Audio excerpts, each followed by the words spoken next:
राहुल गांधी भारतीय राजनीति के एक प्रमुख चेहरे और ऐसे नेता हैं जो अपने बयानों और टिप्पणियों के कारण विवादों में बने रहते हैं।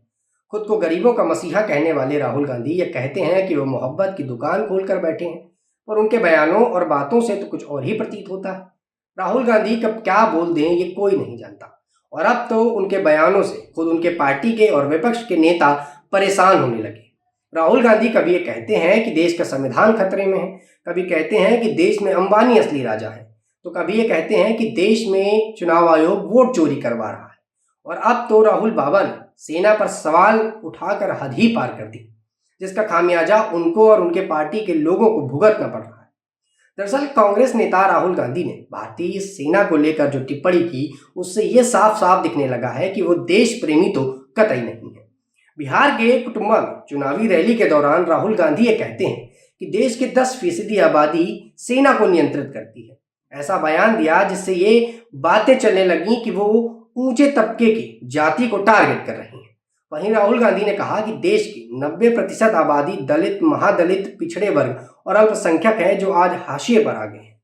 कॉर्पोरेट सेक्टर हो, नौकरशाही, न्यायपालिका या सेना, हर जगह ऊंची जातियों का दबदबा बना हुआ है। राहुल गांधी ने कहा कि बैंकों का पैसा उन्हीं के पास जाता है, नौकरियां भी ऊंचे तबके के लोग और बड़ी जातियों के लोग पाते हैं, और सत्ता में तमाम बड़े बड़े पदों पर ऊंची जाति के लोग ही बैठे हुए हैं। राहुल गांधी के इस बयान पर विपक्ष के एक वरिष्ठ नेता यशवंत सिन्हा ने बड़ी नाराजगी जताई। तृणमूल कांग्रेस से जुड़े यशवंत सिन्हा ने सोशल मीडिया प्लेटफॉर्म एक्स में लिखा कि मैं राहुल गांधी द्वारा भारतीय सेना को जातिगत बहस में घसीटने से निराश हूँ। भारतीय सेना का एकमात्र जाति है देशभक्ति, साहस और बलिदान। उन्होंने साफ कहा कि सेना को जातिगत विवादों में लाने की कोई जरूरत नहीं है। राहुल गांधी के बयान पर बीजेपी ने भी कड़ा रुख अपनाया है। बीजेपी नेताओं ने कहा कि राहुल गांधी अब सेना पर भी जाति खोज रहे हैं।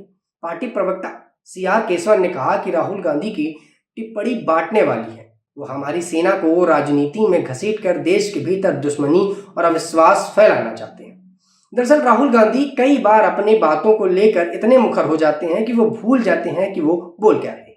सेना पर जाति को ढूंढना और फिर जातिगत आरक्षण की मांग करना, संविधान खतरे में ऐसे नारों को लगाना और विदेश में जाकर देश की बुराई करना, ये कई ऐसे कृत्य हैं जो राहुल गांधी की राजनीति और उनकी बुद्धिमत्ता पर सवाल खड़े करते हैं। राहुल गांधी आखिरकार ऐसे बयान देते क्यों हैं, ये अपने आप पर एक सवाल बना हुआ।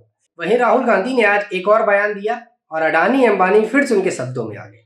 बता दें कि प्रधानमंत्री पर निशाना साधते हुए राहुल गांधी ने कहा कि नरेंद्र मोदी ने बिहार में आकर युवाओं से कहा, हमने आपको सस्ता डेटा दिया है ताकि युवा रील बनाकर पैसा कमा सके, जबकि सच ये है कि रील 21वीं सदी का नशा है। जब आप रील देखते हैं तो पैसा अडानी, अंबानी और जियो के जेब में जाता है।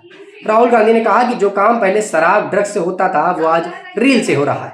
आप ही बताइए, फेसबुक, इंस्टाग्राम, रील देखने से युवाओं की जेब में कितना पैसा आया? बिहार के युवाओं को रोजगार चाहिए, रील नहीं। उन्होंने कहा कि बिहार के लोगों से मेरा वादा है कि देश में इंडिया गठबंधन की सरकार बनते ही नालंदा यूनिवर्सिटी जैसी एक और यूनिवर्सिटी बिहार में खोली जाएगी। कांग्रेस सांसद प्रियंका गांधी ने भी बिहार में रैली को संबोधित करते हुए बीजेपी पर हमला बोला। उन्होंने कहा कि बीजेपी आपके वोट को कमजोर करने का काम कर रही है। वोट के आधार पर आप देश के नागरिक बनते हैं। वोट के आधार के लिए आपके पूर्वजों ने जान दे दी।